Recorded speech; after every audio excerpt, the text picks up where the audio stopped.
কুমড়োকে কেটে কুমড়োর বেগুনি করে দেবো।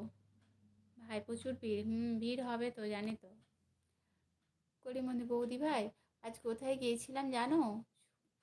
সুখের বাজারে সুখ কিনতে, কিন্তু আমি গরিব বলে অনেক কম ছিল, তাই ইচ্ছা মতো দুঃখ কিনে আনিয়েছি, বুঝতে পারছো?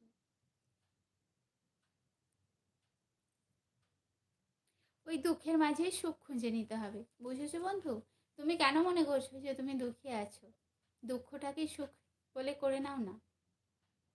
দুঃখের মাঝে হাসিকে ধরে রাখো, বুঝেছো? দুঃখ থাকলে জীবনে তবেই তো সুখের আনন্দটা বুঝতে পারবে। না হলে শুধু যদি সুখ থাকে না, তাহলে সুখের সেই আনন্দটা, সেই সুখটা কতটা, মানে সুখের ইম্পর্টেন্ট কতটা হয় সেটা বুঝবে না। কিন্তু দুঃখ যদি জীবনে থাকে তবেই বুঝতে পারবে। তাই দুঃখ আছে বলে আফসোস করো না। সুখের বাজারে সুখ কিনতে গেছো আর গরিব বড়লোক বলে ওরা